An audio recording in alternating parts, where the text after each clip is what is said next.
Every street has one house like this, the one people slow the car down for, not to admire it, to whisper about it. On a quiet, ordinary stretch of road called Millbrook Lane, that house belonged to a man named Walter Higgins, and for 11 long years, Walter's front yard was hidden completely behind a 6-foot wooden privacy fence, a fence he built himself, plank by plank, board by board. In the same summer his wife passed away. Nobody on that street had ever seen what was behind it. Not once, not in over a decade. All they had were the sounds, the steady scrape of a shovel before sunrise, the gentle hiss of a garden hose in the dark, and every so often the low, tuneless hum of an old man singing quietly to absolutely no one at all.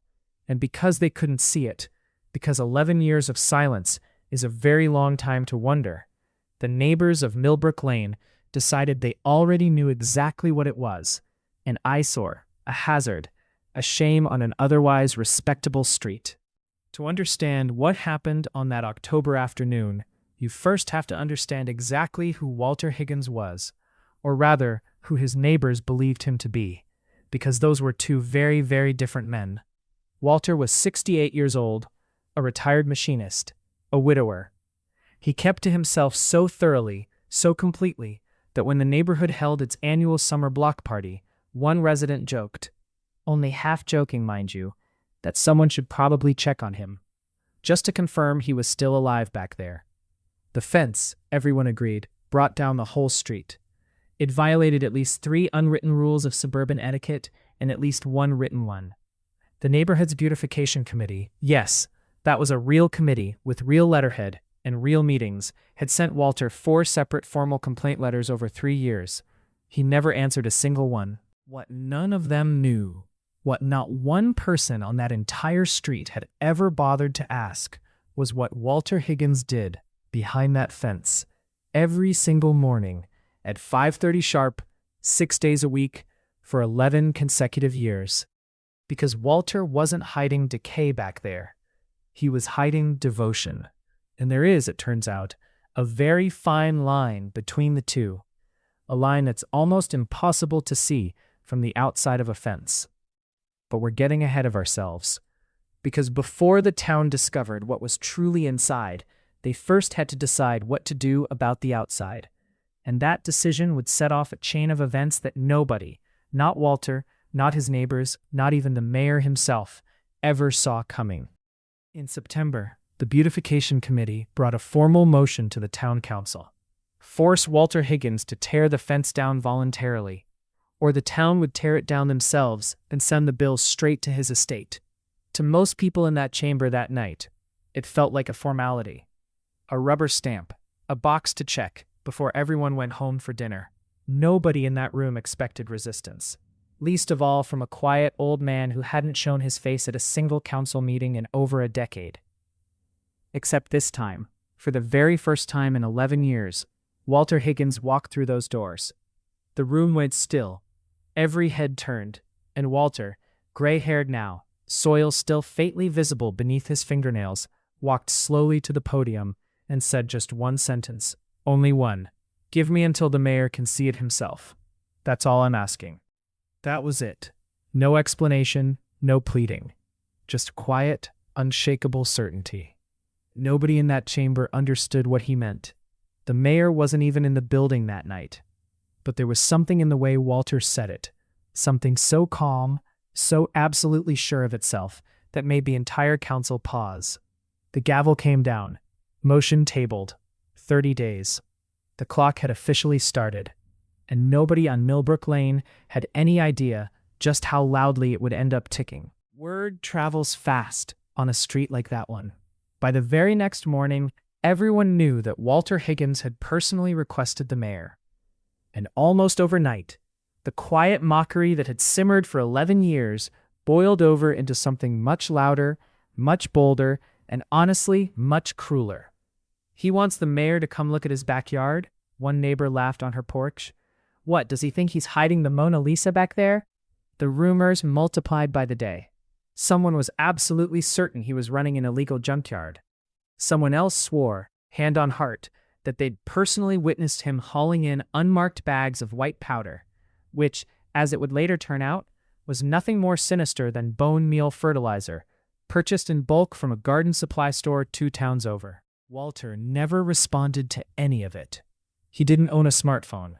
He almost certainly never even knew the page existed. Instead, every single morning, rain or shine, cold or warm, he did exactly what he'd done for over a decade. He stepped out his back door before the sun had fully risen, knelt down quietly in the soil, and got to work. What the entire town failed to notice, what only one single person in Walter's life had ever truly known, was exactly what 11 years of silence had been quietly building toward, one careful season at a time. On the kitchen windowsill of Walter's small house sat one photograph. Just one. A younger Walter, arm wrapped around a smiling woman, the frame itself worn soft and thin from years of handling. Her name was Eleanor, Walter's wife of 34 years, a former botanist who spent 3 decades teaching high school biology, and who, in the very last year of her life, told Walter about a garden she had always dreamed of designing, but never once had the land, the money, or the time to build. She used to sketch it, apparently, on whatever scrap of paper happened to be nearby. Restaurant napkins, church bulletins, the backs of grocery receipts. A garden laid out, she always said, like a piece of music, with movements.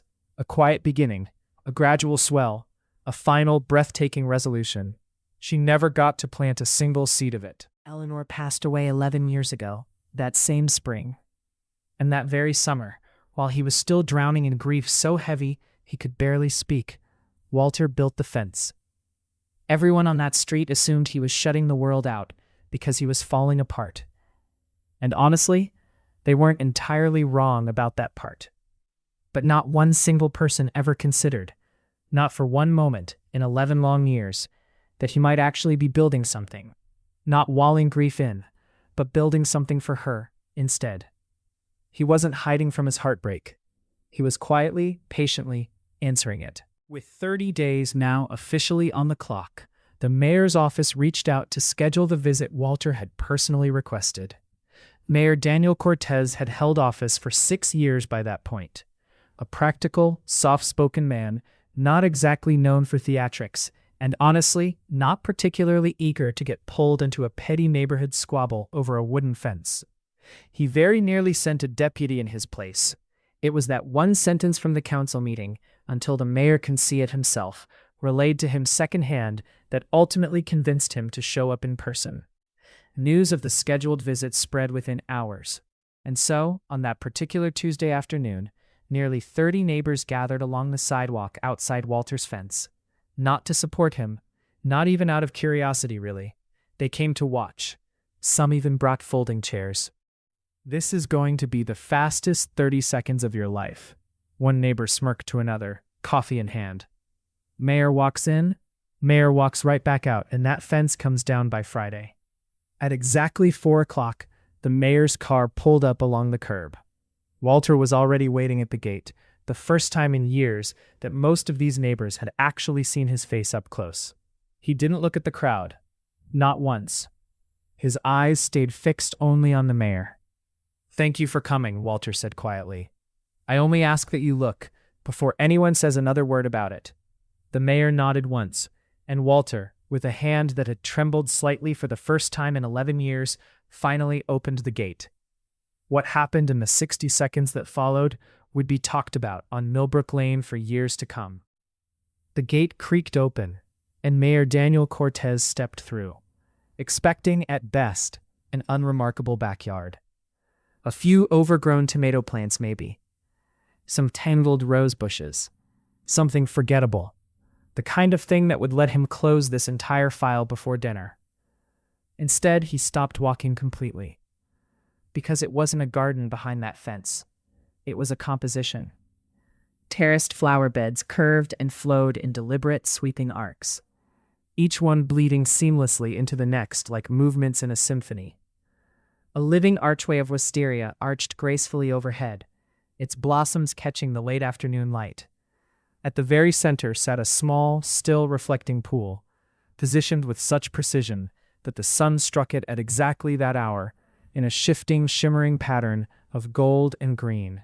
The mayor would later say, and this is a direct quote, that he had personally toured botanical gardens funded with millions of dollars by professional landscape architects, and that he had never in his entire life seen anything that came remotely close to what stood in front of him now.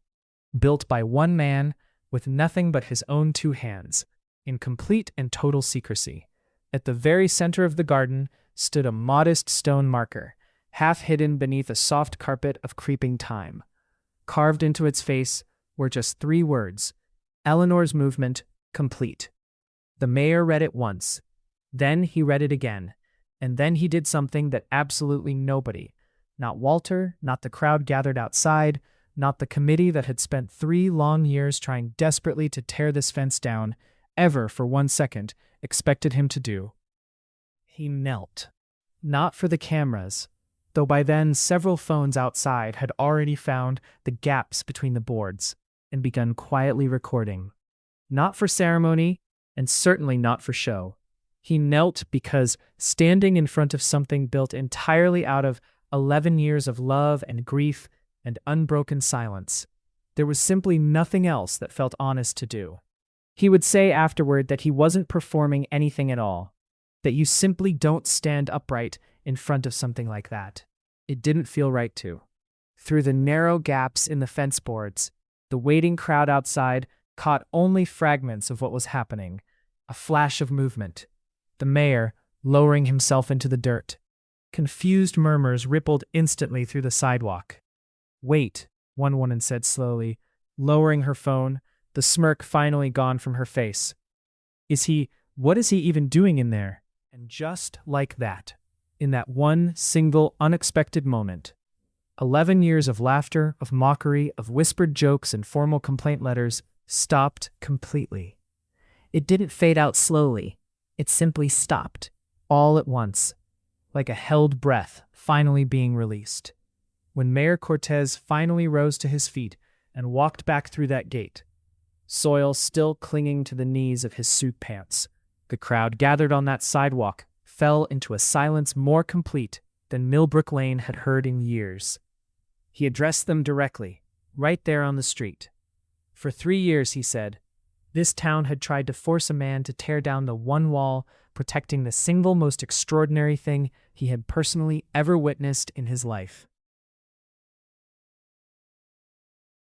He was formally withdrawing the enforcement order, effective immediately.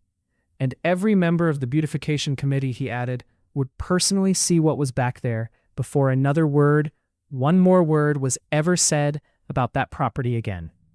Nobody spoke. The woman who had led the mockery for 3 straight years looked down at her own shoes and said nothing at all. She would say, months later, that she thought about that afternoon more often than she'd like to admit. That her and her neighbors had spent years assuming the very worst about a quiet man who had, this entire time, been building something more beautiful than anything the rest of them had ever managed to create. And that she owed him an apology she wasn't sure she would ever be able to make big enough. Walter didn't gloat. He didn't even smile. Not really. Not in any way anyone could clearly see. He simply latched the gate quietly behind the mayor, said a soft thank you, and walked back inside alone. Word of what the mayor had found spread through the town within days. Then it spread through the region. Then, through one single grainy video, filmed through a narrow gap in the fence, it spread far, far beyond Millbrook Lane entirely. Local news picked up the story first, then regional press. Within a single month, garden societies from 3 different states were formally requesting private tours. Walter agreed, eventually, to open the garden to visitors 4 afternoons a year. Never more than that. A small hand-lettered sign now hangs quietly beside his gate.